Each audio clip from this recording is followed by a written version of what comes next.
Right, good evening, everyone. We're back on for the first of many prediction shows this week. JFT will be joining us very, very shortly. Myself and Mr. Liam Tully, LTs, should I say, Sweet Boxing Science on for now. Liam, how are you, my friend? We're going to kick off in Australia for Jai Opetaia against Cinkara on Saturday afternoon for us. Yeah, I'm all good, mate. I'm all good. I'm hoping this fight's going to walk to the ring before I start work on Saturday so I can get a bit of boxing in on that subject, before we get into the fight and the predictions, I was reading earlier there's no UK broadcaster on this fight. In fact, there's no broadcaster outside of Stan Sport in Australia, which is a real shame because Tasman Fighters and Jai Opetaia and Matchroom have all kind of worked together, but I don't know why DAZN wouldn't have picked it up. I don't know what's going on there, considering Jai's fought on DAZN for the last God knows how long. So very, very disappointing if we don't have a UK broadcaster. But if they're trying to build a guy's profile like they are with Opetaia, even though he's at the top of his division, why on earth would you keep his fight exclusively on in your home country? Yeah, mate, it's a mess, isn't it? And I think that sums up Jai Opetaia's 2025. It's an absolute mess. It's the third fight he's had at the Brisbane Convention Centre, the Gold Coast Convention Centre, all against a level of opposition you expect him to beat. In Yika, yes, was a last-minute stand. Well, he's actually meant to fight Cinkara when he fought Naika at the start of the year. This is what I mean. Cinkara this weekend again now, because he's been long-time mandatory, hasn't he, for his IBF? Yeah, I mean, look, it's just a mess. I'm hoping DAZN will pick it up. I mean, Matchroom Boxing are on the poster. If you see the Fight Week poster that's going around, Matchroom are in some sort of co-pro, obviously, because they have Opetaia as a fighter. Look, Stan Sports could just be playing hard to get, couldn't they? We've had it before with Tim Tszyu fights before he moved into America, where they were only allowing his fights to be broadcast in Australia. So it could just be a case of Stan Sports deciding they're going to dig their heels in and not give the rights away, which would be a massive shame because Opetaia, for me, isn't just the best at 200 pounds. He's a future heavyweight king, as I've said many times. So we need to be getting him as much exposure as possible. Yeah, I agree with that. He's in a bit of a tricky spot again, Opetaia, maybe through no fault of his own, but it looks like Zurdo and Benavidez are now going to fight in Cinco de Mayo. So, like, how long until you just say, I'm going up to heavyweight? I don't want to do this anymore. Hi, Ryan. Hope you're well, mate. Yeah, it's a shame. It's through no fault of his own, but this run, Liam, you just touched on it. Naika, Claudio Squeo, Cinkara. Before that was Jack Massey. Before that it was Jordan Thompson. I think I know with Brady was the rematch was squeezed in between some of them fights, but the cruiserweight division just doesn't have names. He's 30 years old. He's in his absolute prime. Just in my opinion, and who am I to tell Jai Opetaia what to do? But in my opinion, go up to heavyweight, man. I know you want to be undisputed at cruiserweight. Maybe can you come back down? I think that's the difficult thing, isn't it, mate? You don't often see fighters, once they've left cruiserweight, they get so happy with not having to get themselves on a weight limit and they never come back down. Look, the issue he's got as well is the WBC with Baddy Jack. He's having a rematch from his fight he had on the Canelo and Skull card. So in terms of his options, they are sort of tied up. I mean, I think the WBC have actually grown a set and said that they're going to make Baddy Jack vacate if he doesn't make this defense by May. I hope that doesn't happen because Opetaia then will be picking up a vacant belt, but something needs to happen in this cruiserweight division. I do kind of think with Jai, it's going to be similar to Usyk. Usyk, we knew as boxing purists and boxing hardcores how good he was at cruiserweight when he went on the road and he won the World Boxing Super Series, etc., etc. But it wasn't until he went up to heavyweight that he got the props and the flowers that he deserves. I can see it being very similar with Jai. I think he is going to have to move.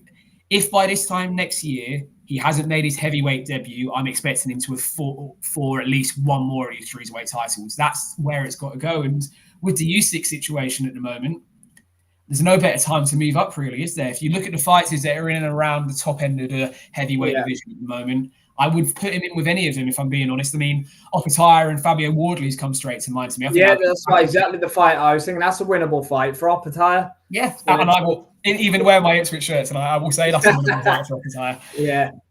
It's it's a difficult situation for him. Ryan says I need to see Opetaia Benavidez before I die. Me too, mate. Evening, humble. Hope you're well, my friend. Right, Liam, Cinkara 23-0, then Opetaia 28-0. Vast difference in level on paper. Can Cinkara pull off probably one of the upsets of the year, should we say? I think that's probably fair. on Saturday? Or is it just going to be business as usual for Opetaia?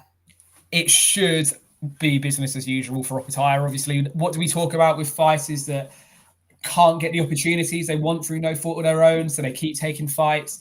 If they take their eye off the ball slightly, we can see big upsets, but I just don't see that happening with Opetaia. He is an angry, pissed off fighter. You can see through his interactions on social media. He's very keen to arrest this narrative that it's him that's not taking the fights, it's everybody else around him. So another statement, look, this year he's gone 4 rounds with Inyika and 5 rounds with Squaro. I think anything more than 4 or 5 rounds, then you'd be surprised on Saturday morning, well, Saturday afternoon for us. Yeah. I think Cinkara should be tailor-made for him. Look, I described it as he played with his food a little bit in the Claudio Square fight. Obviously, Naika was one of the knockouts of the year. Me and you did the watch-along for that. It was brutal.